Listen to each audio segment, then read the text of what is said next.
मेरे पिताजी उन्होंने 15 साल पहले यहाँ से नाम लिया था, पर वो ना एक गलती कर गए थे। वो शराब बहुत ज्यादा पीते थे और दरबार में बिल्कुल नहीं आते थे। आप जी से बहुत डरते थे। तो जब भी मैं इनको कहती कि आप शराब छोड़ दो और पिताजी से जाके माफी मांगाओ, तो पिता ये बार बार कहते शराब तो मैं नहीं छोड़ सकता, तेरे को चाहे छोड़ दूं। तो फिर पिताजी मैं आप जी के वचनानुसार खाना लंगर वगैरह सिमरन करके बनाती और इनको कुछ ना कहती। एक दिन मैंने इनको कहा, आप तो कहते हो कि मैं शराब नहीं छोड़ सकता, पर जिस दिन आप मेरे पिताजी को ऐसा मत समझो, जिस दिन उन्होंने आपकी क्लास लगाई ना वो ऐसी लगाएंगे। आप तो कहते हो मैं शराब नहीं छोड़ सकता, वो आपको पानी भी नहीं पीने देंगे, आपका पानी भी रोक देंगे। तो आपकी क्लास जिस दिन लगेगी आपको उस दिन पता चलेगा। बस पिताजी मेरी बात ये सुनते ही नहीं थे। मैं रोज अरदास करती, जब भी हम दरबार आते, मजलिस में आते या जहां भी जाते, एक ही होती कि पिताजी हम 4 मेंबर हैं घर के, तो हम चारों यहाँ आने चाहिए, मुझे और कुछ नहीं चाहिए, किसी तरह की कोई मेरी आस नहीं है, बस हम सब दरबार में आए। इसी तरह पिताजी 29 तारीख को जब मैं डेरे आ रही थी, ग्रीनस की ट्रेनिंग थी, तो यहाँ पे हम ड्रेस के लिए आ रहे थे, तो ये ना मेरे को रास्ते में ठेके के पास खड़े हुए दिखाई दिए। बस उनको देखा मैंने और मेरा इतना मन दुखी हुआ, इतना मन दुखी हुआ। पिताजी सारा रास्ता में रोती हुई आई और बार बार आपको मैंने इतना कुछ कहा, कोई ऐसी बात नहीं पिताजी जो मैंने आपको ना कही होगी। मैंने कहा आपको सुनता नहीं है बिल्कुल ही, आपको तो बिल्कुल मेरी बात की परवाह नहीं है। आप हमारी वजह से इनकी गलतियां माफ कर देते हो, जैसे एक बाप अपनी बेटी की वजह से दिमाग की करता है। तो मैंने कहा पिताजी आप अब हमारी बिल्कुल छोड़ो, हमें जितना मर्जी दुख होए, पर अब आप इनको, ये बाहर से तो मानते नहीं, आप ऐसा करो इनको अंदर से डंडा लगा दो, ये मानते नहीं है अब मेरी। बस पिताजी मैं रोती आई, मेरे आंसू अंदर को जाते रहे, बाहर तो एक भी नहीं आया। यहाँ आई तो आप जिसे यही अरदास करी भी पिताजी अब मैंने नहीं बर्दाश्त करना। अगर ये अब जनवरी महीने में दरबार में आकर जाम नहीं पीते, माफी नहीं मांगते और ये अगर दिल से मानते नहीं है पिताजी, मेरा तो विश्वास ही कम हो जाएगा।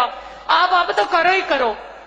बस पिताजी 29 तारीख को ये बात हुई थी, 1 तारीख तक मन इतना उदास रहा बस।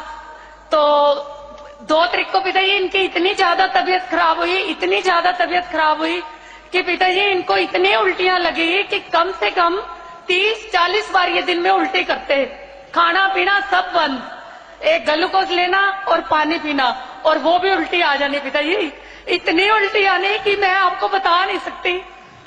तो अंदर से पता नहीं क्या बात, मुझे थोड़ा सा दुख भी होए, थोड़ा सा मैं हंसूं भी सही, भाई लग गया डंडा, अब तो लग गया डंडा, अब आपको पता चलेगा। तो बस पिताजी ऐसे करते, एक दिन बीता, साथ वाले डॉक्टर के पास ले गए, तो उसने एडमिट किया, 4-5 ड्रिप लगाई, कहता इनका लीवर खराब हो गया। तो पिताजी फिर कोई फर्क नहीं हुआ, वही की वही। 4-5 दिन तक पिताजी इनको इतनी उल्टी लगी, इन्होंने पानी तक नहीं पी सके। उसके बाद हम इनको सबसे बड़े हॉस्पिटल है जीके अग्रवाल, उनके पास ले गए, उन्होंने वहां एडमिट किया इनको। हम इनको बार बार कहें कि आप ना दरबार चले जाओ, माफी मांगाओ, तो ये कहते हाँ ठीक हो जाऊंगा ना फिर जाऊंगा। अब ठीक कहां से होना था, वो तो डंडा हटना ही नहीं था, बार बार कहते भी ठीक हो जाओगे। तो पिताजी 10 दिन ये एडमिट रहे हॉस्पिटल में और इन्होंने पानी तक भी नहीं पिया, बिल्कुल कुछ नहीं खाया, कुछ नहीं पिया। हम सब, जो छोटा बच्चा भी आता ना पिताजी 5 साल का, वो भी कहता अंकल आप डेरे चले जाओ। अगर कोई बुजुर्ग आती वो कहती बेटा आप डेरे चले जाओ, पर ये मान ही नहीं रहे थे। मैंने भी मन में इतनी परेशान भी, अब बार बार अरदास भी करूं, सबको बता भी बैठी भी मैंने पिताजी से अर्ज करी थी, तो ये इसलिए हो गया। तो डर भी लगे अगर कुछ हो गया तो मुझे तो पूरी जिंदगी के लिए ये हो जाएगा, भाई इन्होंने ही करवा दिया। तो बस पिताजी इस तरह 10 दिन बीत गए थे। एक दिन रात को ना इनकी बहुत ज्यादा तबीयत खराब हो गई, इतनी ज्यादा हो गई कि उस टाइम तो ऐसे लग रहा कि अब तो कोई ना कोई कर्म ऐसा है कि पता नहीं क्या होएगा। तो पिताजी मैंने ना रात को 2 बजे बस हॉस्पिटल में अरदास करी आप जी के आगे और रोने लगी। मैंने कहा पिताजी आज तो ना मैंने एप्लीकेशन इनके नाम की लगा दी है, माना कि इनके कर्म बहुत ज्यादा है, कैसे भी हो कितने भी हो पिताजी, पर आज तो आप ना साइन करके इनको अपने चरणों में बुला लो। अब ये इनको सुबह आप हर हाल में पिताजी डेरे बुलाओ और इनको माफी दो, अब तो इनकी हालत बिल्कुल बिगड़ गया है। तो पिताजी जैसे ही मैं सोई, फिर रात को मुझे सपना आया। सपने में मैंने देखा कि आप जी ने ना इनको ना बहुत बड़ा बर्फी का पीस या पता नहीं पतीसे का था, आप जी ने इनको प्रसाद दिया।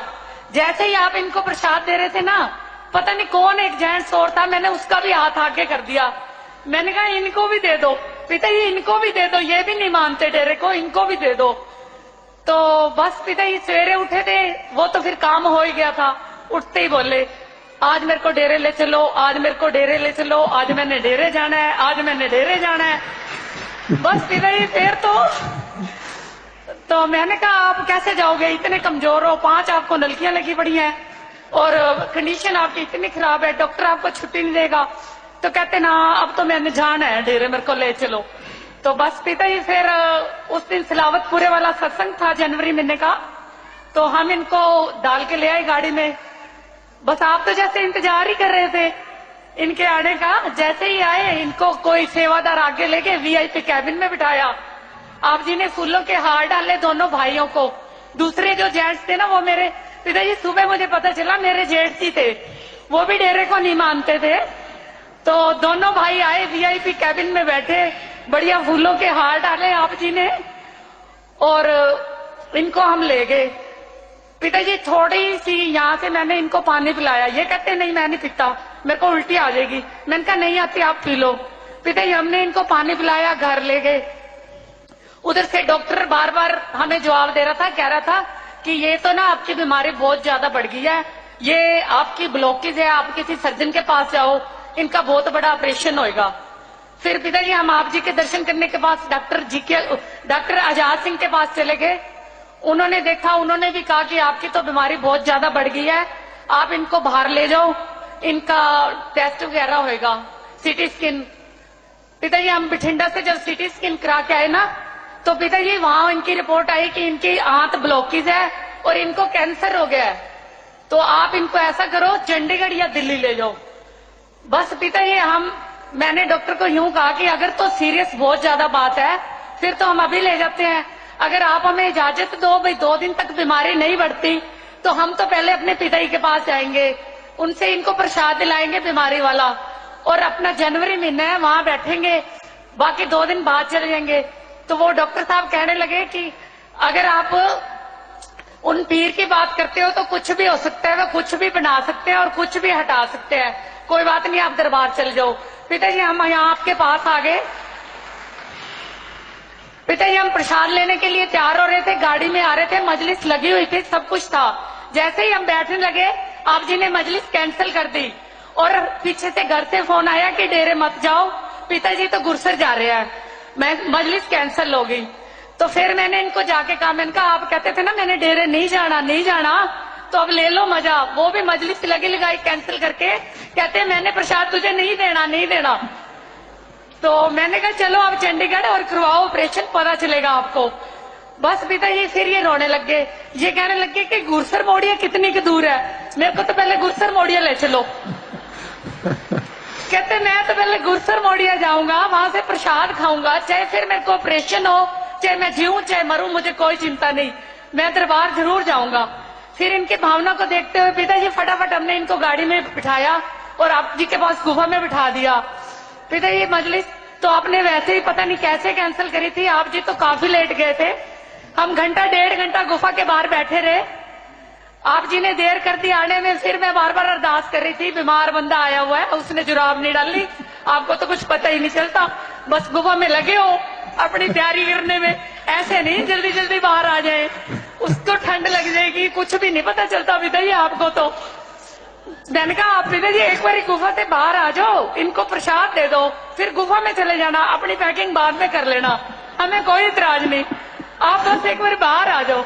बस पिताजी इतना ही कहा था कि आप जी गुफा से बाहर आए और आपने आशीर्वाद दिया, प्रसाद दिया और उसके बाद पिताजी आप गुफा में वापस चले गए। मैंने कहा आप अपनी पैकिंग करते रहो और तैयारी करते रहो, अब हमें कोई इतराज नहीं, हमारा तो काम हो गया। तो पिताजी जैसे ही इनको प्रसाद दिया, यहाँ से इनको पानी पिलाया, ये कहते मैं नहीं पीता, अब मेरे को आ जाएगी। मैंने कहा सिर की शर्त होगी, अगर आपको अब उल्टी आती है ना, आप बोल देना कि डेरे में कुछ भी नहीं है और आपके पिताजी भी गलत है। अगर उल्टी नहीं आती तो आप फिर देखना। पिताजी इनको मैंने डरते डरते पानी पिलाया, गुफा के पास ही टूटी थी, तो पिताजी ये पानी पी गए। उसके बाद हमने इनको कैंटीन में दूध में पत्ती डाल के पिलाई, पिताजी वो भी पी गए। बस फिर हमने तो अपना बिस्तर यहीं रख दिया और 3-4 दिन तक यहीं रहे। रात को घर चले जाते, सुबह आते और रात को चले जाते। तो पिताजी फिर तो मैं आपको अब क्या बताऊं, पूरी संगत सुन के हैरान हो जाएगी ये बात। हमने इनको लंगर खिलाया पिताजी। डॉक्टर कहता था कि पानी भी नहीं देना जब तक आप ऑपरेशन के लिए बाहर नहीं जाते, रोटी की तो सोचना ही मत। पिताजी इनको हमने लंगर खिलाया और बताओ कितना, एक दिन 1, दूसरे दिन 2, तीसरे दिन 3।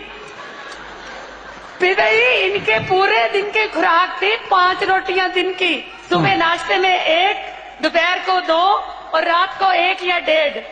और उस दिन पिताजी एक दिन ये जबरदस्ती सेवादार भाइयों ने इनके हाथ में लंगर रख दिया। ये कहने लगे अब फेंकना तो है ही नहीं। पिताजी 2 खा के आधी मांगी थी, पूरा दे गया, वो खा लिया।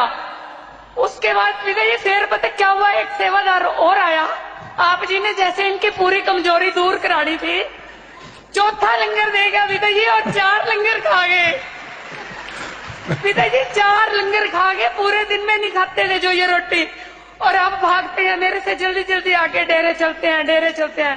पिताजी अब वो दरबार में आए बैठे हैं, उनकी अच्छी तरह से पिताजी टेस्टिंग कर लो कि ये सही है कि झूठी मूठी है।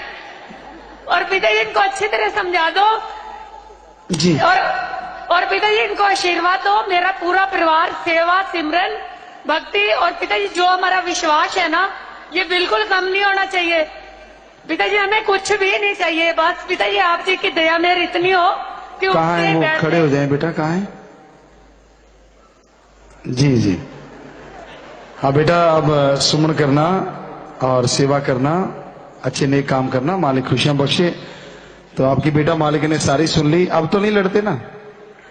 बिल्कुल नहीं लड़ते हैं जी। अब तो बस अब तो जो भी आएगा मजलिस चला देंगे, उसको कहेंगे यार तू भी छोड़ दे। पिताजी शराब बहुत ज्यादा पीते थे ये जी, आपको मैं बता नहीं सकती थी। और मेरी एक ही आपसे अरदास थी कि हमें कुछ नहीं चाहिए, जिंदगी का कोई पता नहीं कब ये चले जाए, मैं चली जाऊं, ऊपर तो माफी मिलनी बहुत मुश्किल है। पिताजी इनको आप अभी माफ करके अपने चरणों से लगा लो। बहुत दुख होता है पिताजी, हम इतनी खुशियां लेके जाते हैं, यहाँ से इतने खुश रहते हैं। पिताजी मैं आपको करिश्मे तो बता ही नहीं सकती, बताने लगो तो पूरा दिन क्या कितना ही लग जाए। पर मेरे एक कमी ये थी जो मुझे हरदम वो होती रहती थी, बस पिताजी यही कमी था। मैं कहती थी हमें कुछ नहीं चाहिए पिताजी, हम सारा परिवार पिताजी इस चरणों में जुड़ जाए बस। जी बेटा, देखो आपका अंदर का प्यार, दृढ़ विश्वास क्या से क्या बना दिया। ऐसे आप बेटा दृढ़ विश्वास रखो, सेवा सिमरन करते रहो और आशीर्वाद मालिक आपको खुशी बख्शे, सारे परिवार को आशीर्वाद। बेटा आशीर्वाद। बैठ जाएं, नारा लगा दें और बैठ जाएं, आइंदा कभी ऐसा कुछ ना सोचें। आशीर्वाद।